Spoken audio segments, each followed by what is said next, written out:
किसी के पास बैठने का अधिकार नहीं था।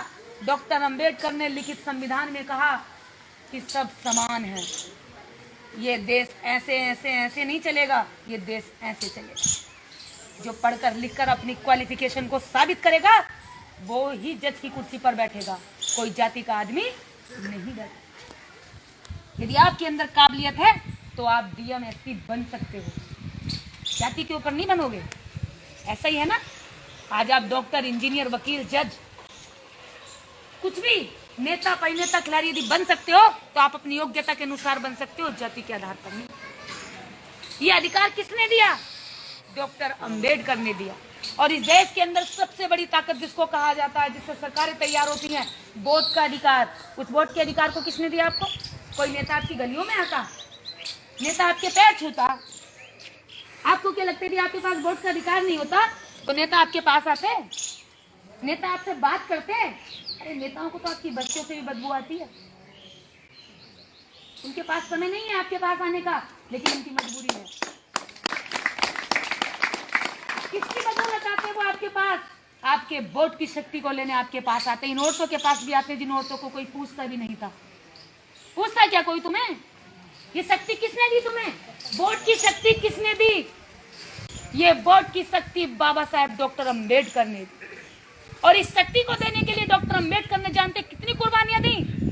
जब 1932 में डॉक्टर अंबेडकर गोलमेज सम्मेलन लंदन में जा रहे थे, आप लोगों की बात रखने के लिए वहां मीटिंग थी और सभी अपने अपने जनप्रतिनिधि तैयार थे वहां जाने के लिए, अपनी अपनी बात रखने के लिए, अछूतों की बात रखने के लिए डॉक्टर अंबेडकर को चुना गया।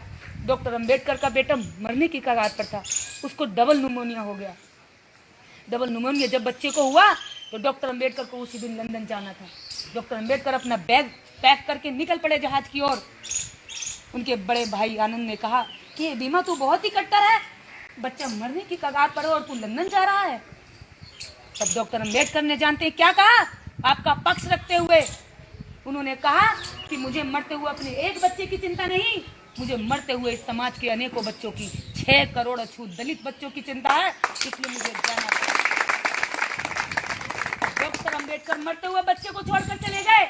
आज आपको उस वोट का अधिकार दिया और उस वोट के अधिकार को हम पौए में बेच रहे हैं, लड्डू में बेच रहे हैं, साड़ी में बेच रहे हैं। ये वोट का अधिकार ऐसे नहीं मिला। इस वोट के अधिकार के लिए डॉक्टर अंबेडकर ने बेटे को खोया और आप इसके लिए पत्नी को खोया। आप इसके लिए जागरूक भी नहीं हुए। आज ही आप एक पौए के लिए किसी भी गलत आदमी की झोली में अपना ताकत को डाल देते हैं और फिर वही गलत आदमी वहां बैठकर आपकी बात नहीं करता। इस देश को बनाने में आपका बराबर का योगदान है। सबसे ज्यादा मेहनत कश कौम ये है, सबसे ज्यादा मेहनत गरीब आदमी करता है और यही गरीब आदमी जब शाम को सोता है तो 2 वक्त की रोटी के लिए तरसता है। कारण क्या है? ये भगवानों के पीछे लगा है, देवताओं के पीछे लगा है, मंदिरों के पीछे लगा है, दारू के ठेकों के पीछे लगा है, लेकिन अधिकारों की मांग लड़ने के लिए कभी नहीं लड़ता। इसको कोई बताने नहीं आता। कारण ये भी है, नेता आते हैं तो केवल साल में 5 साल में एक बार आते हैं, हाथ जोड़ते हैं, निशान बताते हैं और बटन दबाना के लिए आदेश करके चले जाते हैं। उनको चिंता नहीं है आपके बच्चे मरे। आज मुजफ्फरपुर में 300 के करीब बच्चे मर चुके हैं।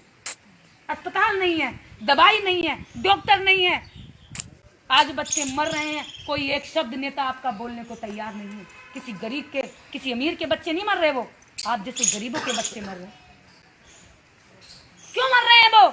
क्योंकि आप कभी भी दवाइयों के लिए वोट नहीं देते, आप कभी भी रोजगार के लिए वोट नहीं देते, आप कभी भी शिक्षा के लिए वोट नहीं देते, आप कभी भी जंगल जमीन के लिए वोट नहीं देते।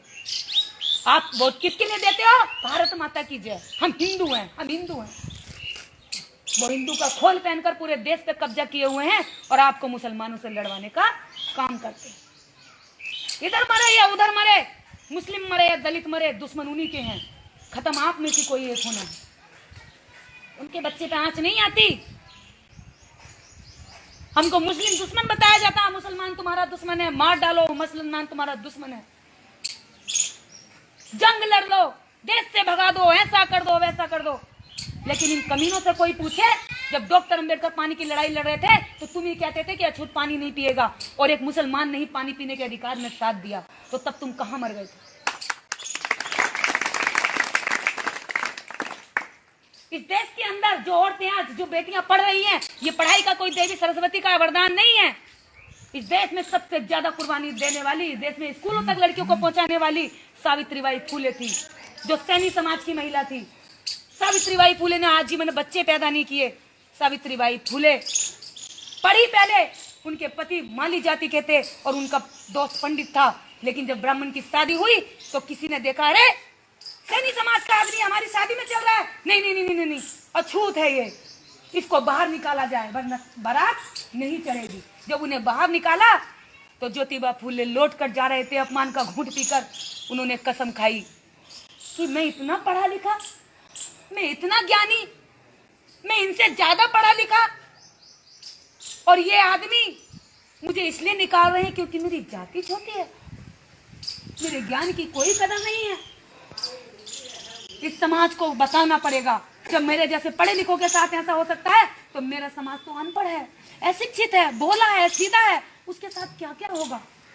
उन्हें चिंता आई, जब उन्हें चिंता आई तो उन्होंने ये देखा कि समाज को कैसे सुधारा जाए। तो सुधारते सोचते सोचते रात भर उन्होंने इस निष्कर्ष पे पहुंचे कि पहले महिलाओं को सुधारा जाए, क्योंकि बच्चों को संस्कार देने वाला पुरुष नहीं, माँ होती है।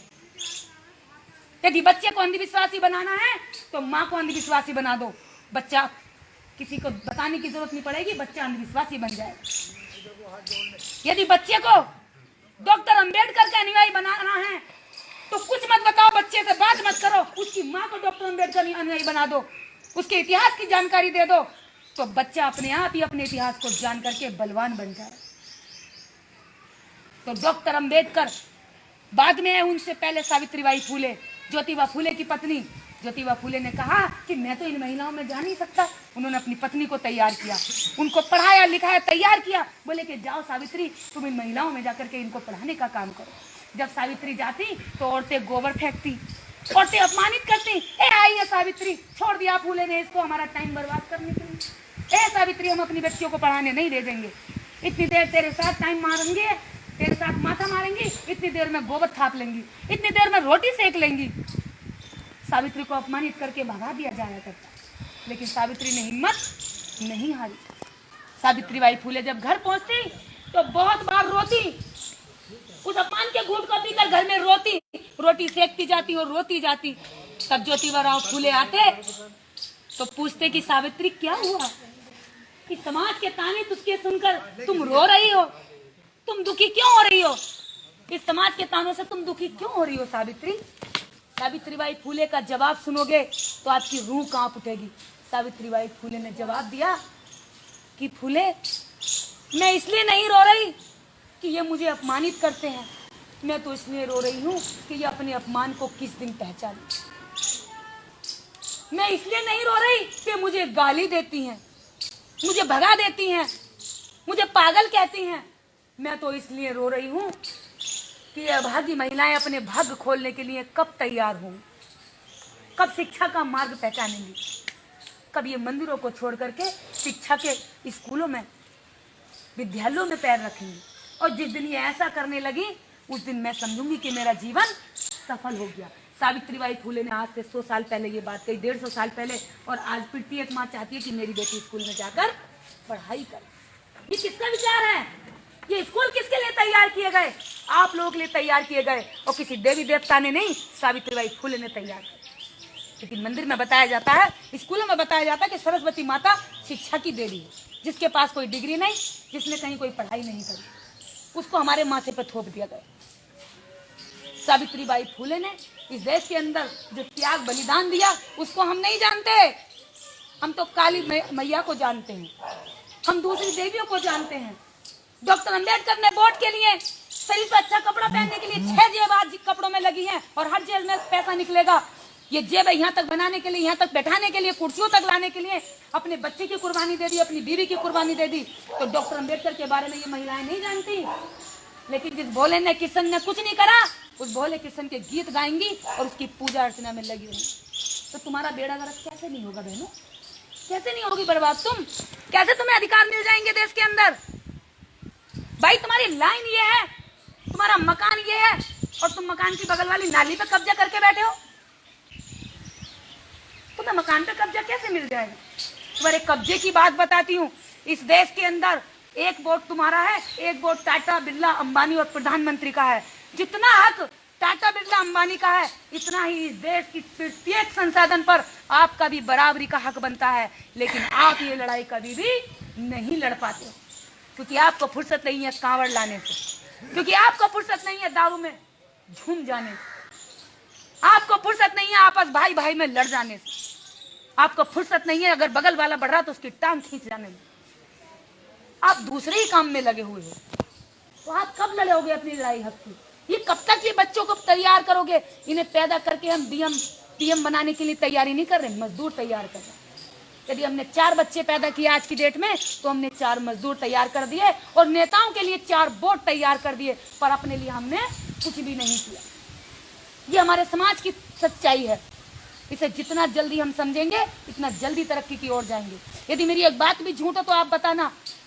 नेशनल दस्तक की आपसे गुजारिश है कि अगर इसको बचाना चाहते हैं तो नेशनल दस्तक को सब्सक्राइब करने के लिए रेड कलर के सब्सक्राइब बटन को दबाएं, फिर बेल आइकन की घंटी दबाएं। नेशनल दस्तक को बचाने के लिए बहुत जरूरी है कि हर खबर को शेयर करें, लाइक करें, कमेंट जरूर करें।